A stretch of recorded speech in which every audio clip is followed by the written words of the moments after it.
Did the Falcons corners live up to the hype in 2022? Not quite, but there were still positives.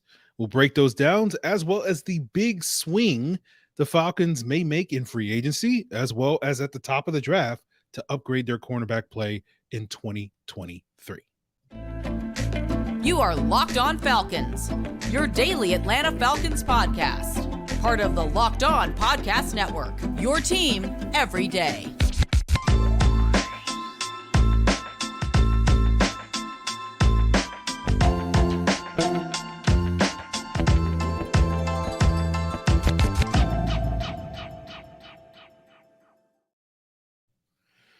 So you guys know me, I'm Aaron Freeman, aka Mr. Drew, aka Sirius Black, and of course, the most humble host of this illustrious Locked On Falcons podcast, part of the Locked On Sports Atlanta podcast family, your team every day. And today's episode is brought to you by LinkedIn Jobs, who is helping you find the candidates that you want to talk to faster. Post your job for free at linkedin.com/lockedon NFL.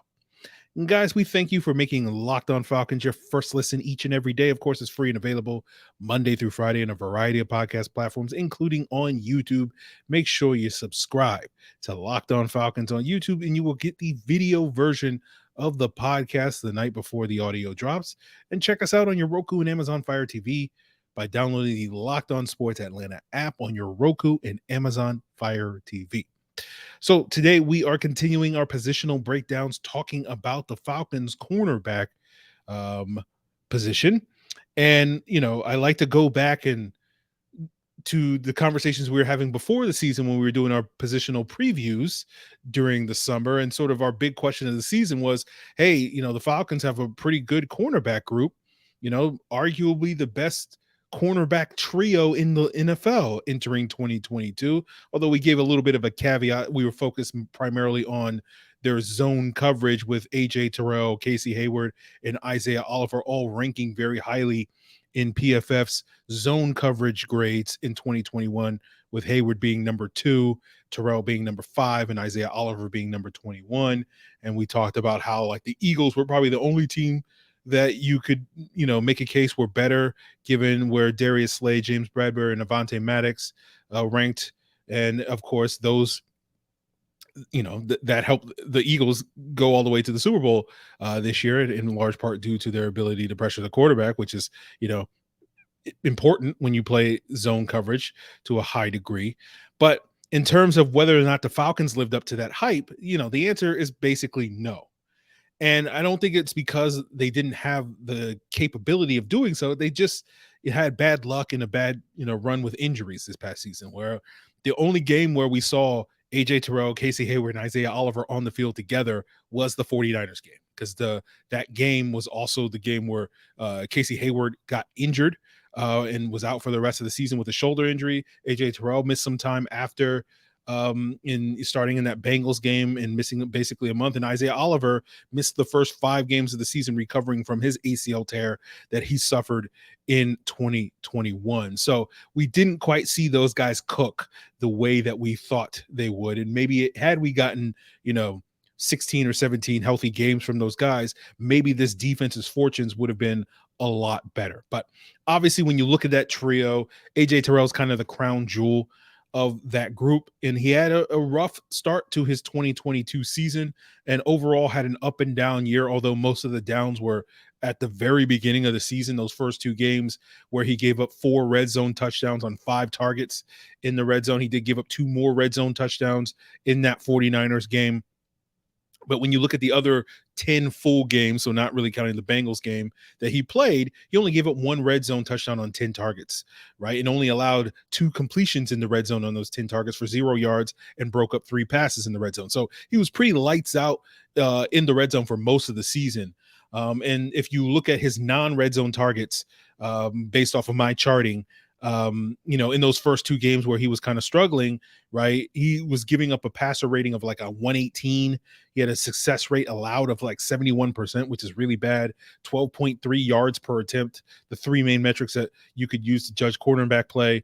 And he also broke up no passes on 7 targets on those non-red zone targets in the first 2 weeks. But then after that point, right, on his non-red zone targets, he was giving up a passer rating of 76, a success rate of 45%, 6.8 yards per attempt, and 6 pass breakups on 49 attempts. And you compare that to last season, not quite on the same level, but much, much closer to last season, where his passer rating allowed was 52.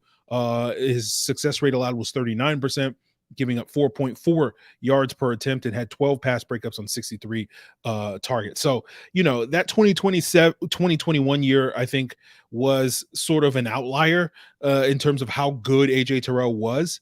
And I certainly think he can get back to that, but getting exactly back to that level is I won't write it off and say he can't do that again, but it is it's going to be difficult because he was playing at a truly elite level.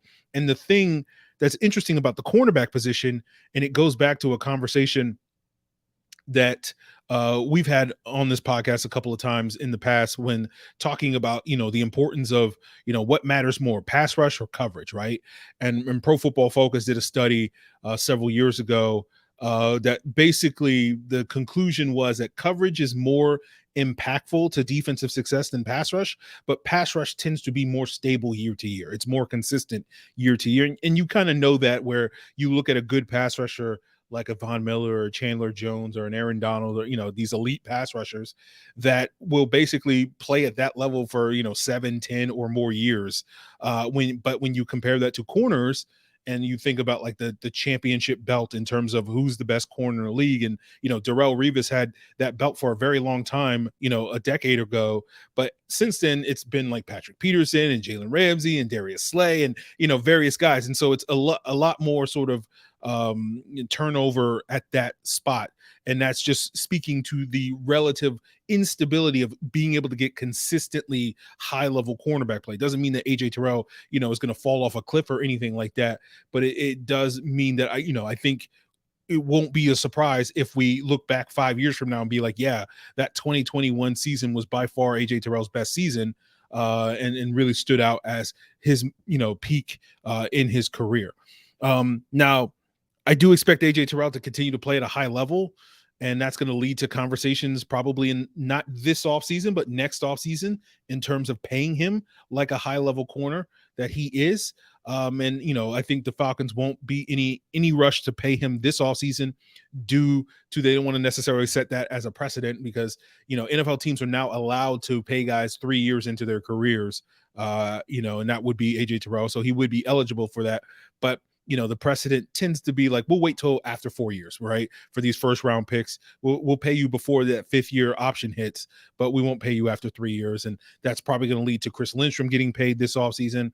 Then it will be Terrell's turn next offseason, then potentially Pitts, and then London in 2025 and 2026. And if we assume that there's not a dramatic drop off in terms of performance from AJ Terrell, and we get more of what Terrell was from weeks 3 through 18, as opposed to weeks 1 and 2 this past year, I do expect him to get a top of the market type of contract. And where that price exactly is probably going to be like somewhere between $18 and $22 million, where Jair Alexander is currently the highest paid corner in the NFL, making an average of $21 billion a year. And so we'll see where that market is for a corner like AJ Terrell and where his market is, a year or so from now. But I'm not necessarily looking forward to that future, in large part due to, I know the tendency of once guys get paid, there tends to be a vocal contingent of backlash towards that player when it's like, oh, he's getting paid this much money and he's trash and he's not that very good. And I know there is a vocal minority of Falcon fans that are just waiting for AJ Terrell to struggle so that they can, go back to their priors when it came to like, oh, he was a bad draft pick. And so I'm not looking forward to that discourse and conversation. And so if you are also in that boat, I'm not looking forward to that. I will, give my best advice is basically when you hear and see people say that, oh, like AJ Terrell's bad because, he gives up a touchdown here or a big play there, which is, what's going to happen when you play cornerback and you have as many good receivers and as many good quarterbacks in the NFL, that you're going to give up a couple of plays every now and then. But when that happens, eventually when that happens, and those people are going to be like, oh, AJ Terrell's trash, he's overrated, he's overpaid, and all that, I would just suggest to you guys that you can mute those people, you can block those people, you can ignore those people. You can just basically, you're a moron, you're an idiot.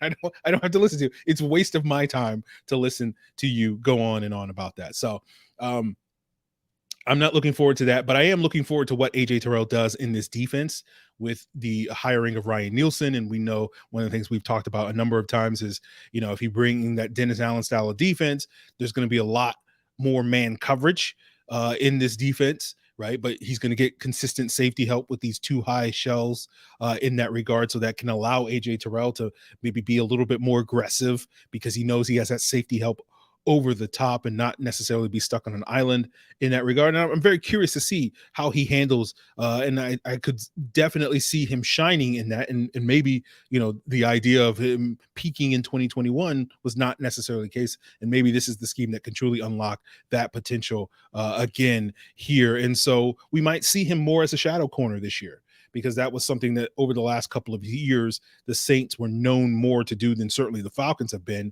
And so we may see him, shadowing guys like Justin Jefferson this year, Calvin Ridley, Garrett Wilson, Michael Pittman Jr., Terry McLaurin, Chris Olave, etc. So I am looking forward to some of those matchups that we'll see from AJ Terrell potentially against opposing teams' number one corners. And we'll look forward to discussing the rest of this Falcons cornerback position and this so-called elite trio in Casey Hayward and Isaiah Oliver as we continue today's episode.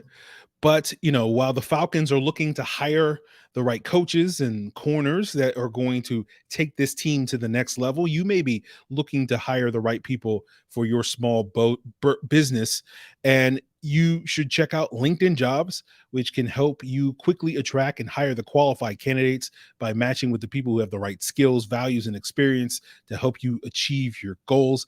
You can put your free job post in minutes in front of 875 million member profiles to find the most qualified candidates. With LinkedIn Jobs, it's easy to screen and rate applicants based on their job qualifications, all on one platform. It's why small businesses rate LinkedIn number one in delivering quality hires versus leading competitors. LinkedIn Jobs is going to help you find the qualified candidates that you want to talk to faster. So post your job for free at linkedin.com/lockedonnfl. That's linkedin.com/lockedonnfl to post your job for free. Terms and conditions apply.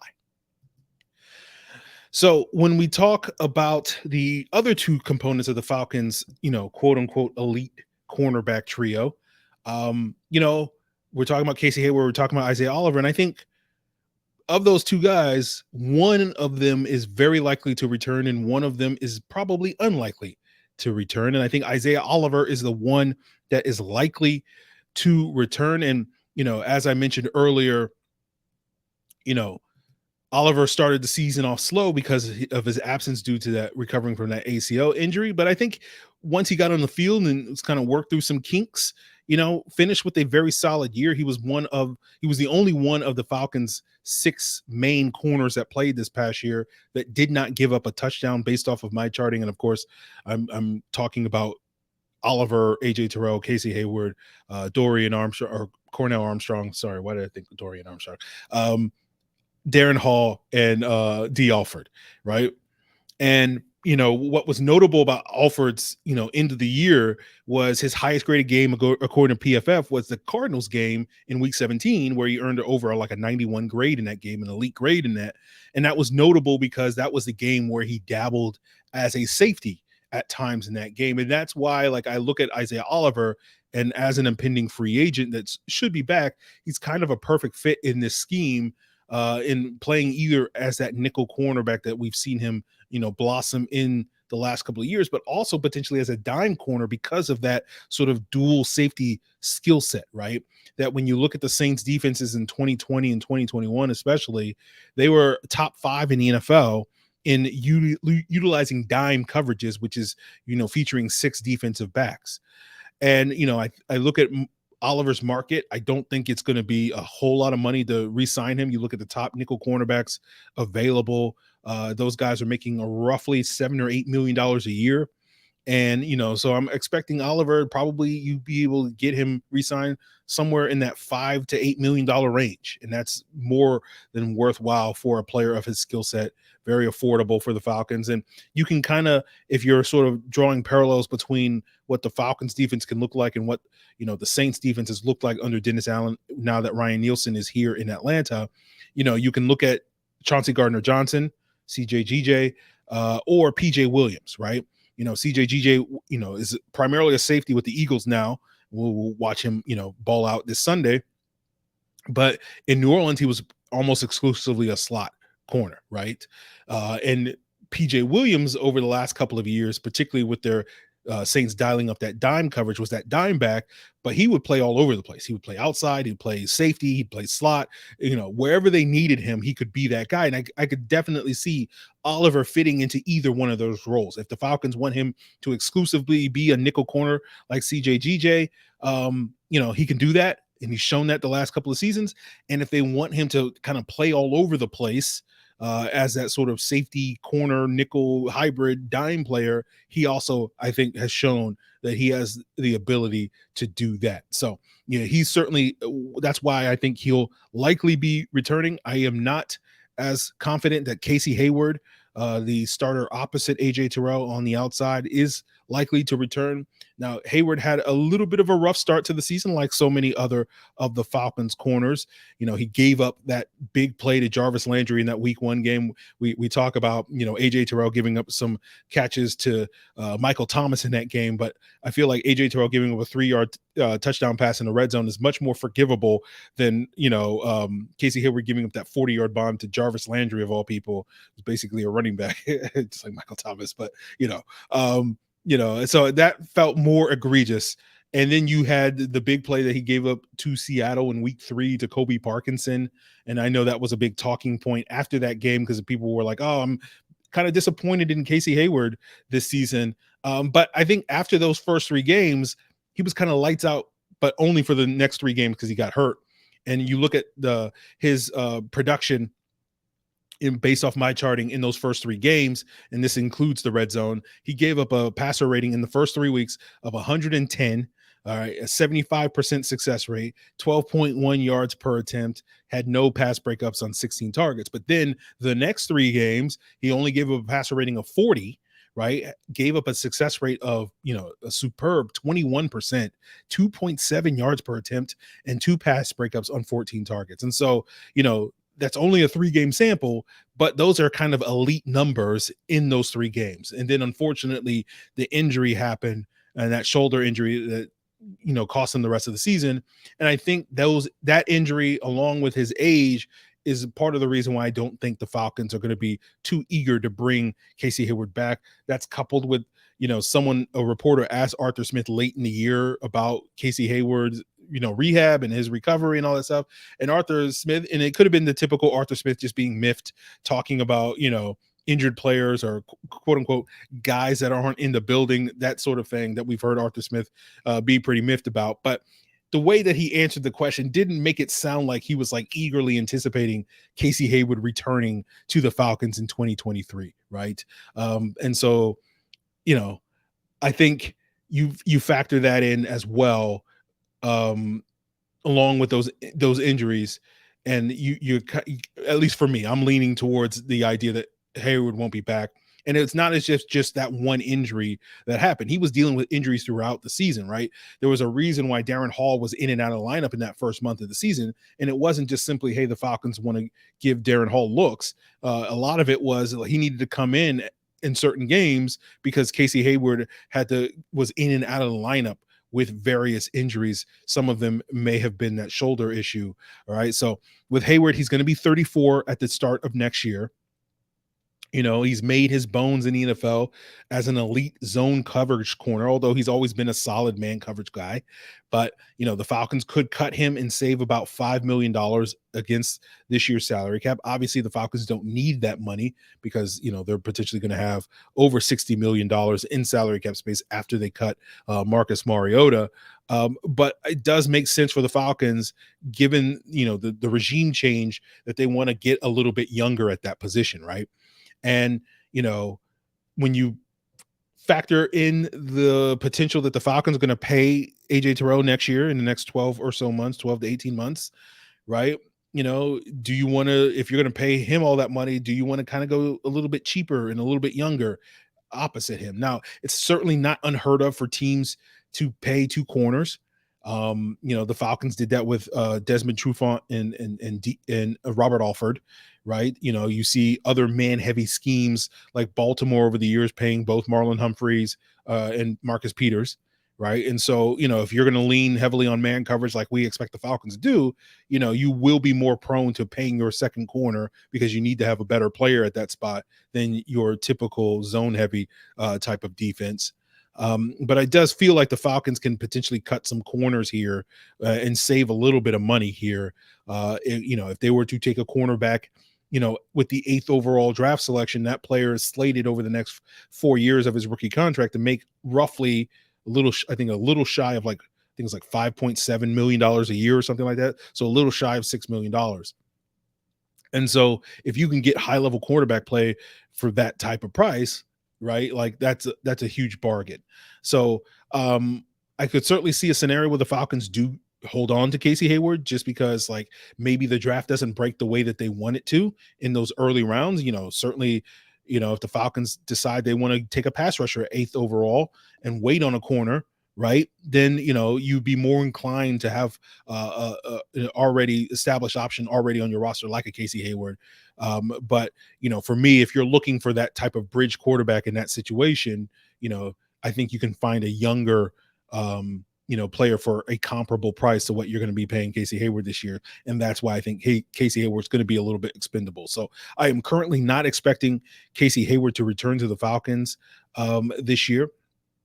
And then there's the part of me that kind of wonders, when Hayward signed with the team, the timeline of his signing is notable to me because he signed on the Friday during that Deshaun Watson week, right? And that Friday was the day that we all thought, all the signs were pointing to the Falcons landing Deshaun Watson. And then it was on Saturday when we found out that he was actually going to go to the Browns, and Watson and Hayward share the same agent, David Mulugheta.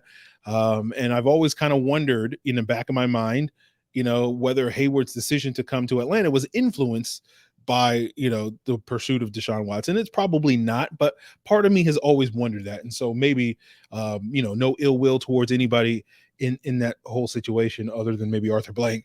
But, I part of me wonders, is Casey Hayward looking to exit? And certainly if he were to, be cut by the Falcons and then sign with the Browns, I'd be like, okay, well, there's something up, but we'll see how that all gets resolved. We have more corners to talk about. We got to talk about Dee Alford and Darren Hall's fit in this scheme. And, if the Falcons move on from Hayward this offseason, what other options they have to fill that void and find a new starter this offseason. And we'll get into all of that, guys, as we continue today's episode. But, you're going to probably bring the chips and dips to your Super Bowl party. But the only app you really need is FanDuel, the number one sports book in America. Locked On and FanDuel are now linked up, number one podcast network and the number one sports book, combining forces. And all you got to do is download FanDuel now, and you can bet Super Bowl 57 with a no sweat first bet, and you'll get up to $3,000 back in bonus bets, even if your first bet doesn't win. And what I love about the Super Bowl is betting the prop bets, and you can bet them, individually, or you can combine them in a parlay for a chance at a bigger payout. And you can bet props at FanDuel, like, which team is going to score first, right? Or, if a team's first drive is going to end in a score or punt, right? Is their first play going to be a run or a pass? Is the last play going to be a quarterback kneel, right? Who's going to get into the red zone first? Which team is going to have more third down conversions? If Patrick Mahomes' first touchdown pass is over 10 yards, or who's going to win the MVP of the game, or, you can be boring and just bet, who's going to win the game. And you can do all on FanDuel's app, which is safe, secure, and super easy to use. So join FanDuel today at FanDuel.com/lockedon to claim your no sweat first bet on Super Bowl 57. That's FanDuel.com/lockedon. Make every moment more with FanDuel, official sportsbook partner of the NFL.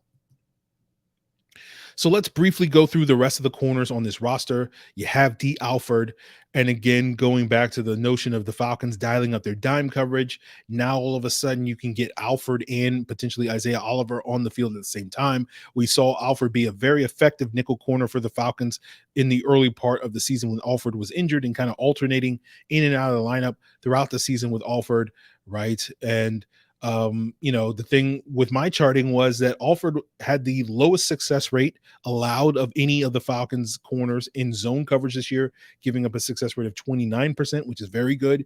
And then he was tied with Hayward for the lowest success rate in man coverage this year, which was 40%. And so, at least based off of success rate allowed, that basically means that Dee Alford was the Falcons' most reliable corner this year. And so, I think the Falcons are pretty good, assuming that they are able to retain Isaiah Oliver, at that nickel cornerback position.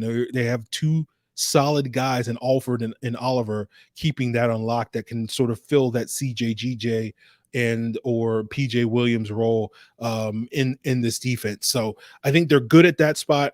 When we talk about Darren Hall, he started the season relatively stronger and then kind of finished slowly. So he had the opposite of what several other Falcons corners had this past season. He was kind of a part-time guy at the beginning of the year due to Terrell and Hayward being in and out of the lineup with injuries and whatnot. And he was decent over that first month or so. And then when Terrell got hurt, Terrell and Hayward got hurt in the middle of the season, and it was Hall and Armstrong as the two starters. Hall was probably the better of the two, but part of me, now that we have the value of hindsight, looks at that and says that was probably due to teams basically being like, Cornell Armstrong, let's pick on that guy, right? And so Hall was less targeted. And then once Terrell came back, you saw Hall get targeted a lot more, and he really struggled, right? And then we got to after the bye week, starting in that Baltimore Ravens game, where Hall gave up a couple of big plays early in that game and basically lost all the snaps to Cornell Armstrong over those final three games. And you look at Cornell Armstrong, it was an up and down year for him. But I wasn't too thrilled with Armstrong by the end of the year, but I gotta give him some flowers because there were some positives, right? He was targeted a bunch this year. Teams were like, Cornell Armstrong, who's that guy? Let's pick on him, right? And that's often a bad sign for a cornerback, and it was. But at the same time, Armstrong did a pretty solid job not getting beat a ton when he was getting targeted a bunch, right? He broke up 5 passes this year in man coverage on 19 targets, and you compare that to the 5 passes that AJ Terrell broke up this past year on 33 targets. So basically, those numbers are telling you that Cornell Armstrong had the best ball skills on the team, right? Now, he certainly gave up his fair share of plays this past year, but you got to give him credit for the ball skills. You got to give him credit for the short-term memory, given how often teams were going after him to basically continue to play with confidence. He never seemed to get down on himself. And part of me wonders why, when we talk about Darren Hall's benching late in the season, there was a comment that Dean Pease made in his weekly press conference. I can't remember what week it was, but it was around that time when Armstrong started taking Hall's snaps. And Pease was talking about how there are guys that can excel in practice, right? Because they have nothing to lose. They can be super aggressive and all that stuff. But then when you get into the games, they become a lot more tentative. And part of me wondered, and I discussed this, I believe, on the podcast then, was that a reference to Darren Hall? Because you saw in a lot of those games late in the season, he was giving up a ton of cushion, right? And, I wonder if that led to his benching because he was playing a lot more tentative and Cornell Armstrong was not. And so you got to give Cornell Armstrong some credit for that. And so we'll see where Hall and Armstrong are at the end of, in 6 months from now, at the end of the summer and training camp with a new coaching staff, right? Where, presumably they will have a clean slate. So there is an opportunity for both Hall and Armstrong, to start fresh with a new regime, with Jerry Gray, with Ryan Nielsen, and whoever else the Falcons add to impress those coaches in the ways that they may not or did not with the previous coaching staff with the changes there. So the other corners in the room, Mike Ford, free agent, special teams guy. I was kind of lukewarm on Mike Ford as a gunner. I was a bigger fan of Kadero Hodge. I'm hoping that maybe we'll see Avery Williams there instead next year, or maybe Bernie Sanders, Jared Bernhardt. But I know he's a Marquise Williams guy going back to their shared days in Detroit. So I fully expect Mike Ford to be back on this team and potentially carving out a role on special teams heading into next year for like a veteran minimum contract. Rashad Fenton is another free agent for the Falcons. They obviously made the trade with the Chiefs, gave up a 7th-round pick, a conditional 7th-round pick, but I'm assuming it's stuck as a 7th-round pick for Fenton middle of the season. And he basically played in that second Carolina game and struggled. And they basically never played him again. He was inactive, I think, for the rest of the season. Now, the thing about Fenton is, again, going back to having a fresh slate with a new coaching staff, he does have starting experience. He's only going to be 26. He's probably going to be able to be re-signed for relatively cheap as well. And so when we talk about potential bridge options, cheaper, younger bridge options than a Casey Hayward, you could pencil in Fenton as that guy potentially. So while I'm not expecting the Falcons to re-sign Rashad Fenton, they could, decide to do that. So we'll see how that goes. You also have Jamal Peters, a CFL guy like Dee Alford, and we'll see if we can develop him and grow him into something. He's probably a back-end roster guy or practice squad guy in all likelihood, barring him coming in and lighting up, this training camp or whatever. But, we saw Dee Alford do that. But again, I think part of that is owed to, not necessarily after the top 3 corners that the Falcons had going in summer, you had a lot of question marks at that position. And hopefully we will have less question marks at that position going into this summer. You also have other guys that were signed the futures contracts that are probably camp bodies like Dylan Mabin, Javelin Guidry, and Matt Hankins. Maybe they can push a guy like Mike Ford for a special team spot, but again, more camp bodies, practice squad type of guys heading into next summer. So we'll see if those guys can impress us and make some big jumps with, again, the new coaching staff and having a fresh slate with those guys. So I'm interested to see, how much roster turnover we get, in the next couple of months, because we saw a bunch of roster turnover at the cornerback position throughout the season. Like, it seemed like every other week the Falcons were signing a new corner to their practice squad, and it felt like they went through like 6 different corners on their practice squad. And some of those guys got poached by other teams, and some of those guys, they brought into the building, and then like a week or 2 later they were cutting those guys and bringing somebody else in.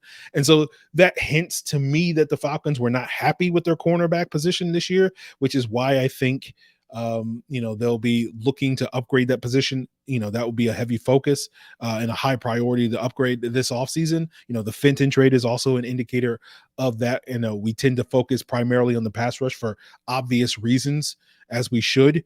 But I do feel like that cornerback upgrade is going to be a priority. And that's why, again, I'm skeptical that we'll see Casey Hayward return, but they're going to have options to upgrade this offseason. Obviously, they have lots of spending money, right? So they can make a splash in free agency if they want. The top corners potentially on the market are going to be James Bradbury and Jamel Dean. Those are kind of the biggest names on the market. We'll see who else sort of joins them. You obviously you're in a position at the top of the draft to get one of the top cornerbacks available. I'm expecting currently that to either be Christian Gonzalez of Oregon or Devon Witherspoon of Illinois. I know another highly ranked corner, Joey Porter Jr. of Penn State. Personally, I'm not a huge fan of him. He's kind of a Richard Sherman type, which is not a bad thing to be, but I don't know if that's a great fit in the Falcons man-heavy scheme. That to me is more a cover 3 zone type of corner. And again, that Dennis Allen scheme that we're expecting Ryan Nielsen to bring over from New Orleans, was one of the teams that utilized the cover 3 the least amount. So that type of corner, I don't think is a great fit here in Atlanta, although Joey Porter has the size and the length and all that and the physicality that typically I think people associate with, being that press man corner. But I don't know if he has, I'm not in love with him. I feel like he's more of a zone corner, a Richard Sherman, Josh Norman type of guy, which is, again, if you play a lot of zone, can be a high level corner. But as we saw when those guys, left certain teams and were asked to play a lot more man coverage, we're not quite the sort of elite top end corners that they had been, especially Josh Norman in Carolina. So we'll see where, the draft takes the Falcons. I've been shooting my shot planting my flag early. Similar to what I did 2 years ago when I was talking about the Falcons taking Kyle Pitts in February, well before most other people were talking about that. And so I'm taking another shot at the dark, thinking that they will go corner at 8 and get one of these two, Gonzalez or Witherspoon. There's been a lot of talk that the Lions may target a corner at 6, so the Falcons may not get, the number one guy on their board, and we'll see who the Lions like. We'll see who the Falcons like. Gonzalez is kind of the traditional top 10 pick, looks the part, 6'2" guy, 4.4 speed, all that and more. Witherspoon, not so much in terms of the measurables, being 6 foot, 183 pounds. That's typically not the type of corner that goes in the top 10 picks, but we'll explore these guys a lot more in depth when we get closer to the combine at the end of the month. But the thing you like about Witherspoon, and he's the top rated corner on a lot of people's draft boards, is that he predominantly played man coverage at Illinois this year and was pretty lights out. And he's, to me, the more physical of the two corners between him and Gonzalez. Particularly when you look at run support, like if you watch his highlight clips, you're going to see Witherspoon laying guys out. I think I saw somewhere where PFF, described the type of corner that he was, and they put dog, right? Like that's what he's got, that dog in him. And I know Falcon fans love a guy that has a dog in him. So we'll see how that goes.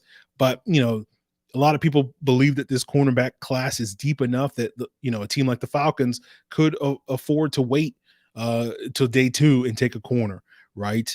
And, I haven't really done a deep dive on sort of the day 2 caliber prospects, but maybe the Falcons can wait and get a Keely Ringo at the top of round 2, the Georgia prospect that at once upon a time was being mocked in the top 10, and probably tea leaves seem to suggest he's probably going to be a late first or early second round type of pick, but we'll see.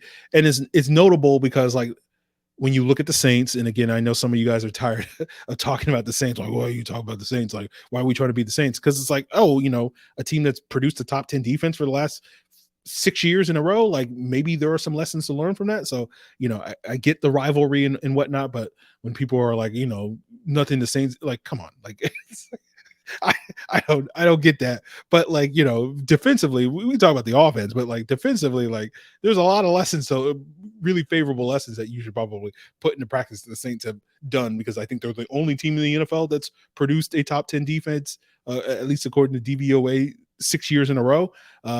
Please, check my facts if I'm wrong on that. But that being said, and not to mention the second best, most productive pass rush, which is, again, what are we trying to do here, guys? I don't get that. But, you look at the Saints and their investments in their cornerback too, since they went out and got Marshawn Lattimore in round 1 back in 2017.